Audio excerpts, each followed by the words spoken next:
Well, good morning, good afternoon, good evening, wherever you are, whenever you are.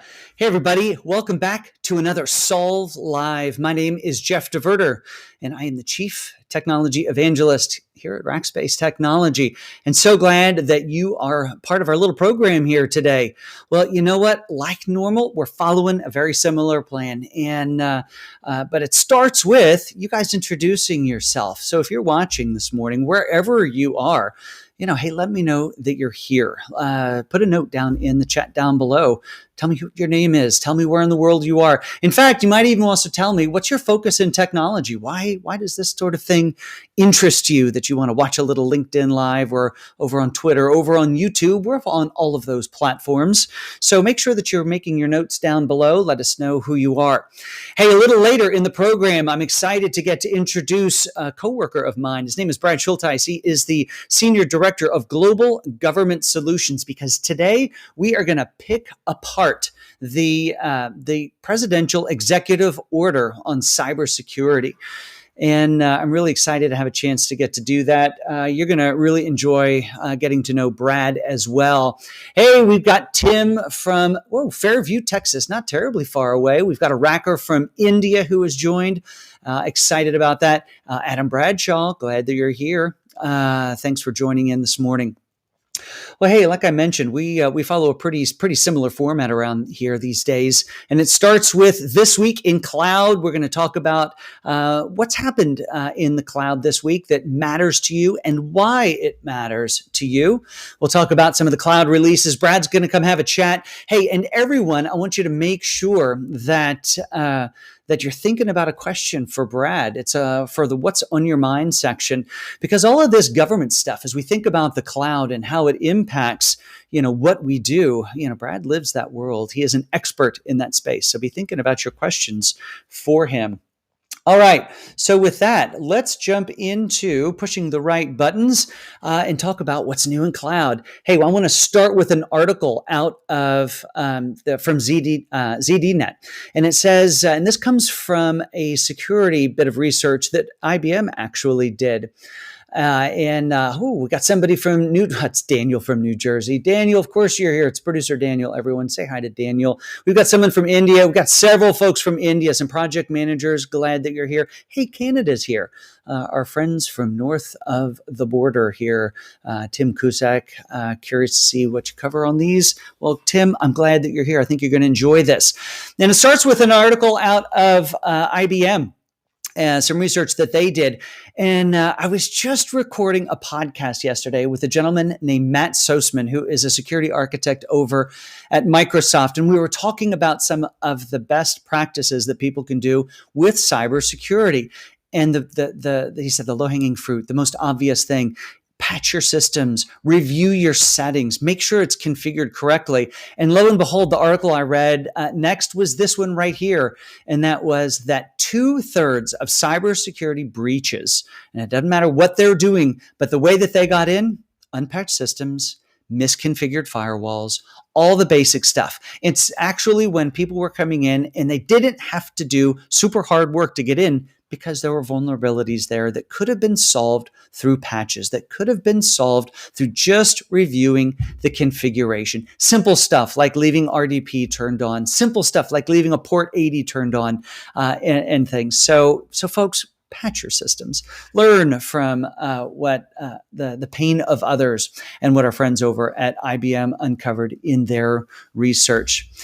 Well, hey, next in the news is some news out of Wells Fargo. Now, I find this one interesting for a couple of different reasons. You see, Wells Fargo yesterday announced that they have publicly announced who their public cloud providers are going to be, and that's Microsoft and Google.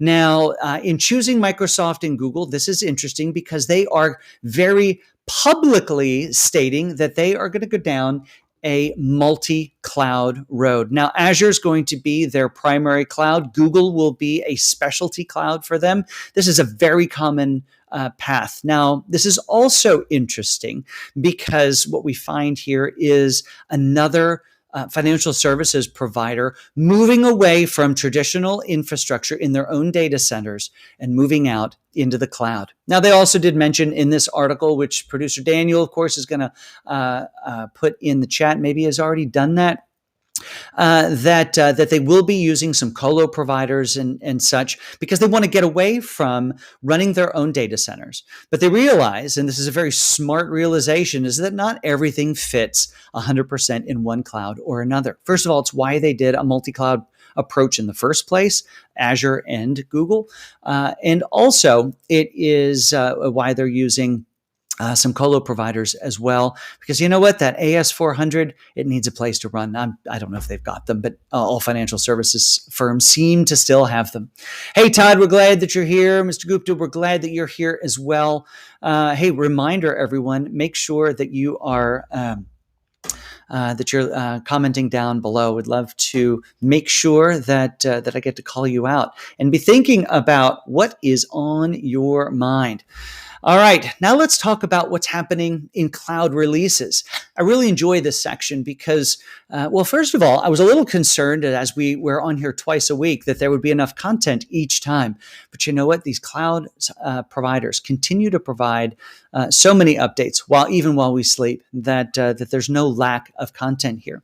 And what's super interesting is that the farther and farther we go, the more specialty use cases they start to pull out. Like here's an interesting one out of AWS, and that is you can now extract custom entities from documents in their native format through the AWS service Comprehend. Now, what's interesting about this is the fact that we have the ability now through AWS to extract unique content. Now, this is a natural language machine learning process that's going in and pulling that out. And where it gets used then is in classifications. It gets used in document workflows and business processes. So now as those documents are being ingested through whatever your application is inside of AWS, you can now extract unique content, not just the metadata associated with the document, but actual content from the document itself through NLP, pulled into Comprehend, which then can ultimately feed into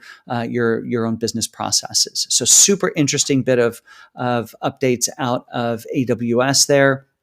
Also from AWS is they've got their time stream service, which is now generally available for SOC reports. So now they can take trillions of different inputs from IoT devices, from your application processes, from document workflows, from really anything happening inside of AWS, and timestamp that. And that time-stamped data now can feed into SOC reports, which is huge because it's not just the fact that something happened in your application, but when it happened is super interesting for these reports.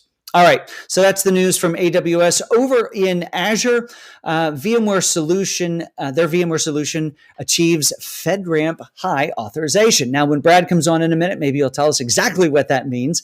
But ultimately, for workloads running inside of AWS or inside of Azure, that are running in their VMware service, you can now use that for FedRAMP resources or FedRAMP applications that need that high trust, that high certification. So that's a huge thing. And again, when I talk about these clouds, not just providing these new major, capstone type of capabilities and services, but now these very specific things that are they're tweaking their solutions, they're tweaking their services to get these more fit for purpose solutions, like what's happening here in FedRAMP. Now, also over in Azure there is a bevy of updates happening for their AKS service, whether those are in production or whether those are just in preview. For instance, you can now do custom policy definitions for AKS clusters. So you can treat these you can manipulate and treat these AKS clusters through policy definitions, which is really exciting. Now, this is in preview, so buggy, yes. New, yes, but capabilities are certainly there. Also in preview is the ability to now scale down AKS resources after they have been, you can choose to delete once they've been deallocated. So it gives you the option to not just to scale them down, but to actually deallocate them as well and help save some money, which is always good. Again, tweaking, making things more fit for purpose. And I'm always interested in what's happening in the cluster world. And then also AKS and general availability. The AKS run command is now available. So you can now execute just-in-time commands inside of AKS clusters. Now over in Google Cloud, they've got a few updates. Monitoring agent for SAP NetWeaver version 2 is now generally available. Again, getting more capability over in their monitoring solution. And this is kind of cool. Cloud Shell is now available in Google Cloud documentation. So if you're in learning about a new capability, you now have the ability to actually test and run those inside of a shell, which is super cool. All right, folks. So that's what's new in cloud. That's what's new from the clouds themselves. But now let's move on and move into our cloud discussion. And I want to introduce to you my good friend, Brad Schulteis. Now, Brad and I have known each other for several years. He, of course, is a Racker. Brad, I want to welcome you. Let's go ahead and bring you up onto the stage here, and we're going to, introduce a podcast that we've got next week. But let's start with you, Brad. So, first of all, welcome to Solve Live. Thanks, Jeff. Happy to be here. It's an awesome opportunity to talk about what we do on the government side. Not a lot of folks still realize that we have a government practice. I've been at Rackspace for 6 years. The past 4, I've been leading the government practice. And before Rackspace, I actually worked for the government. And then I worked for AWS and their government practice. Right. And when I came to Rackspace, I thought I was getting away from the government. I came to help the commercial side of the business. And then we acquired a government practice. So I'm back in it. And so back you went into that space. Yep. Well, we when was that? About 3-4 weeks ago, we recorded a podcast, which is going to come out next week on the Cloud Talk podcast. And that is, we sort of picked apart and decoded the President Biden's executive order that he released earlier this year on cybersecurity. And I thought it was a fascinating conversation. We had Gary Alterson, who leads our security practice here at Rackspace, on as well. And there were some really interesting learnings from that. I think we kind of could put things into a couple of different buckets. It all fits into the bucket of, hey, it's a great outline for how any company might approach how to deal with cybersecurity. And then there were some things that were, well, yeah, but it's going to be hard to do in the timeline set forth. And then some stuff just made sense for the government to do. Overall thoughts on it. I guess we'll start there. Yeah, I mean, on the face, it sounds great. I mean, the title of the executive order is improving the nation's cybersecurity. What could go wrong? That's a great idea. Want to do that, right? Comprehensive cybersecurity reform, all of government in scope, 18 pages long, pretty beefy material, lots of different sections, lots of explicit actions, very tight milestones and timelines. And that's sort of where it gets a little funny. In the government space, you have what's called a POAM. That's a plan of action and milestones. Yeah. When you read through the executive order, it reads a lot like an OM. That's without the P, without the plan, right? There's a lot of descriptions around when, some what, but very little around how. Right. So we've got the executive leadership telling all of government, you got to do these things, you got to do them better, boil the cybersecurity ocean, but we don't really get into the how. And, oh, by the way, you have 30, 60, 90, 120 days to do this. So it gets challenging once you start looking at those timelines. Well, it gets super challenging because, those of us here watching or looking at this after the fact, by the way, feel free to continue to comment down below. Let us know that you're here. This executive order has 10 different primary sections to it. And when we talk about I can pull them up. You can, if you put on your magnifying glass, you can see them here. But you can look through them and see. It's stuff like here's the general policy definition. Also, removing barriers to sharing information. Great idea. Let's make sure that the different agencies and the different sections of the government can share information.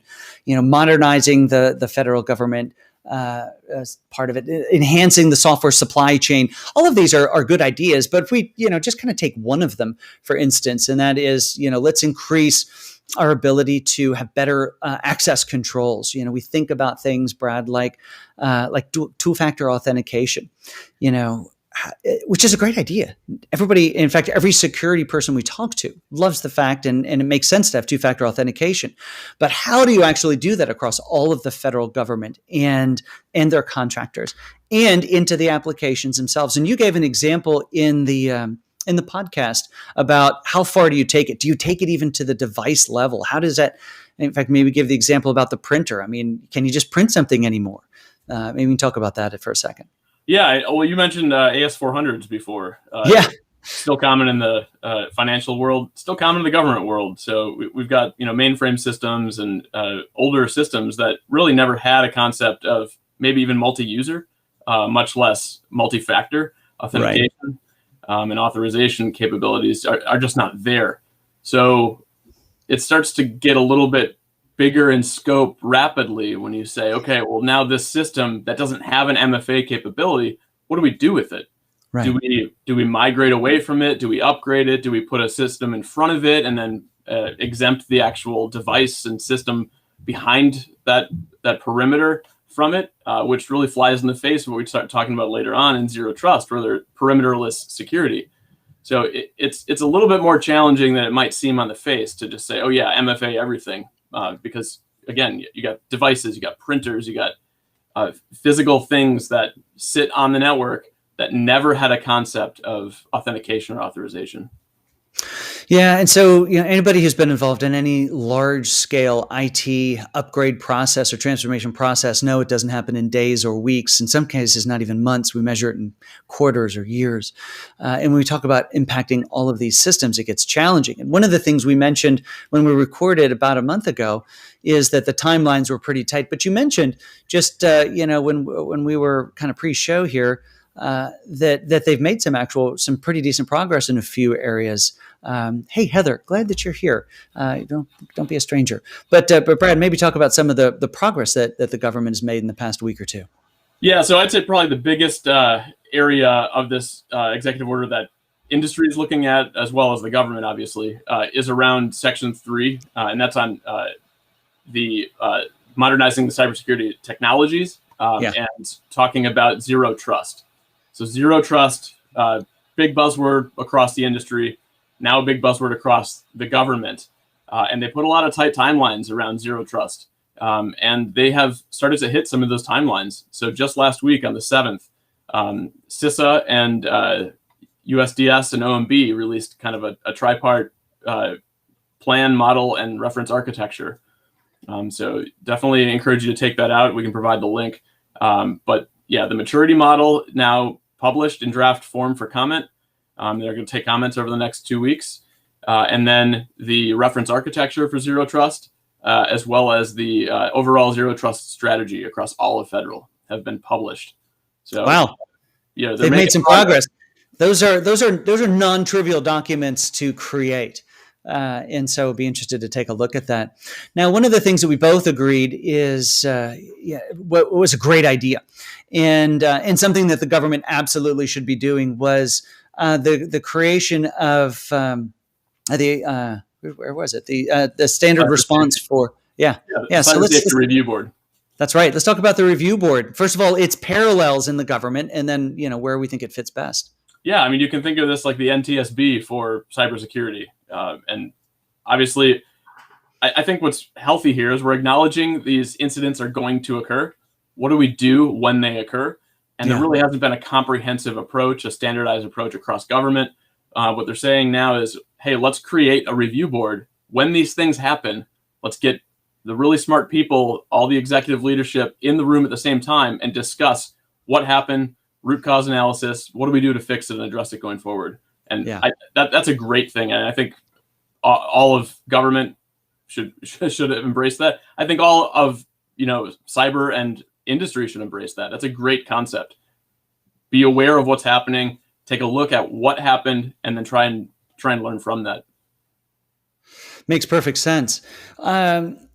one of the things you also called out when we were on the podcast, which again, folks, that's going to be released next week. You can find it over at rackspace.com/solve, or if you just look up Cloud Talk and well, any of the places you would find a podcast, Apple Podcast, Google Play, Stitcher, Spotify, you name it, it's all there. You're going to get to hear how we actually pulled this apart. And it was a really fascinating conversation, having a security expert as well as a government expert kind of on and talking about all of this. But one of those things was that we found was somewhat troubling is from a definition point of view, Brad, was when we talked about, well, what systems needed to be hardened, what systems needed to be dealt with, and on its face, you would think it's those front end things, but your definition, as you decoded it, really pulled it back into everything. Maybe you can walk through that. Yeah. So one of the things the executive order required was NIST to come up with a definition of critical software. What is critical software? And in true government form, critical really takes on a very broad meaning. So I'll read it because it's just so comprehensive and really impossible to summarize in not any other way. So it's defined as any software that has or has dependencies upon one or more components with at least one of these attributes. You ready?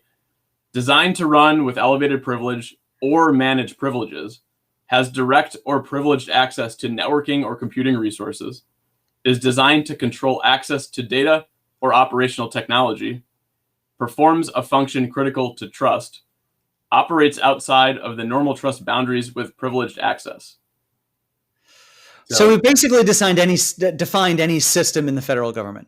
Pretty much. I mean, there's certainly a lot of back office technology that you can probably try and pull out of this, but really anything that's touching a mission is probably going to fall in scope here. So this again gets very broad very quickly. Well, and think about the types of systems we're talking about here. I mean, SAP, large Oracle and SAP, deployments fall into this. And think about what it takes to upgrade a system like that.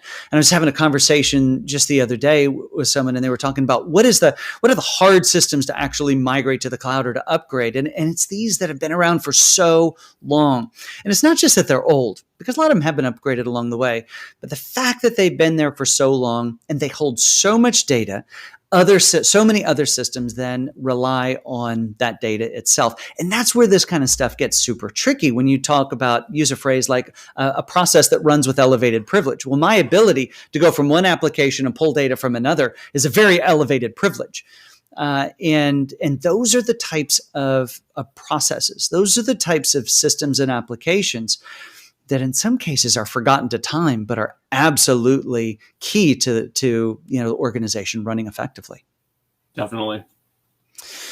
So, all right, we've got a couple minutes left here. So, what are your thoughts then on what we can really look for in how this is going to get implemented? And more specifically, I think I even want to tune that a bit. And that is, this applies to the federal government, but also how contractors work with the federal government. And so we need to not necessarily think of this as, hey, we'll just let the feds go figure this out. But if you work with the government, you're impacted. Yeah, I mean, obviously we've had things like FedRAMP for several years now, and Rackspace, being a FedRAMP authorized service provider, we know how this kind of impacts direct to government transactions. Yeah. But what's less obvious is, well, a lot of these systems are in the cloud. The government, especially during COVID response, has put more and more into the cloud. Now there's interconnected cloud systems, right. And there's potentially players that are providing services in the cloud space that really never intended to do business with the government, may not even know that they are doing business with the government because of all the tiers of contract abstraction. And these are now going to become in scope for you. So looking at zero trust solutions, looking at all the different capabilities you would have to meet in order to comply with some of these requirements on government, it's going to impact a large number of companies. And you also, there's a lot of stuff going on right now with the CMMC, the Cybersecurity Maturity Model certification through the DoD, sort of on pause right now, some investigations going on. But the idea there is that anyone, anywhere in the DoD supply chain is in scope. So, you're talking about over 300,000 companies in the US that do some level of business with DoD. and these things are going to impact you. So definitely be looking at zero trust solutions. Be looking at ways that you can increase your own cybersecurity. Even if you're not doing business with the government, obviously this is good stuff. Again, some of these plans outlined in the executive order applicable to just about any business. Absolutely, they are. Yeah, absolutely, they are. Hey, and Maximum, yes, this is absolutely a live stream, and we are glad that you are a part of it. Do you have a question for us? Because we don't have a lot of time left, but I'll see if we can take it. But I'll take your challenge on, is this live? Yes, it is absolutely live, and any mistake we made is here for you to see. Well, as you guys know, our last section of this is the what's on your mind. And I teased you earlier. I said, come up with a question for Brad. There hasn't been a lot of questions for Brad, so it means I get to ask him one. So, Brad, I'm just going to really put it out to you. What's on your mind with all of this? Or just in cyber in general, or with tech? So I'll give you the floor here for the next minute or two. Yeah, I think the biggest thing right now is as we sort of unwind all of these decisions that were made to enable a remote workforce, enable work from home, and try and bring as many things out of the perimeter of the government physical enclaves and put it into the cloud. How do we deal with that now? So we now have all of these different solutions in play, and now all of those solutions have to comply with all these different requirements. We now are going to have a lot of requirements move from government into industry. How does industry respond? And that's what we do in Rackspace Government Solutions, is we help industry with these problems. So I'm actually really excited. I mean, we're gonna be there along for the ride. We're gonna help our customers do all these things, and sort of also excited about some of the partnerships we're building in this. So we now have a new partnership. We'll hear more about it next week. But with the leader in zero trust network access. So that will be added into our architecture and allow us and our partner to provide new capabilities to the government that we have not provided before. So very excited for that. It's exciting stuff. We'll have to have you back on with the partner, and maybe we can have a little chat and talk about those capabilities. So where can people find information about what Rackspace does here, Brad? Rackspace.com/FedRAMP is probably the quickest way to get there for U.S. government related information. All right, that's great. Producer Daniel can put it on the screen. There it is, and also put it in the chat. Fantastic. Well, Brad, thanks so much for being a part of this today. Always exciting to get to talk to you. I love to have security conversations. I love to have government security conversations because there's so much going on. Yeah. But let's everybody watch for the podcast next week. It's a great conversation that I have with Gary Alterson, the leader of our security services here at Rackspace, as well as, of course, Brad Schulteis, who leads our services globally for government. And it's not just if you're semi-interested in what's happening from a government point of view. If you do business with the United States federal government or one of its contractors, this applies to you, and you're going to need to have a lot of this worked out. So Brad, thanks so much for being a part of this today. Everyone, I want to thank you as well for being here. Again, my name is Jeff DeVerter. And I am the Chief Technology Evangelist here at Rackspace Technology. And we will be back for another one of these next, when are we back? Tuesday and Thursday next week. So set your markers for 8:30 Central Time. Thank you for the compliments on the conversation. So we will have news out on Monday about our Tuesday and Thursday guests. And I hope that you guys will be a part of that. Brad, thanks again for being a part of the program. Yeah, thank you very much.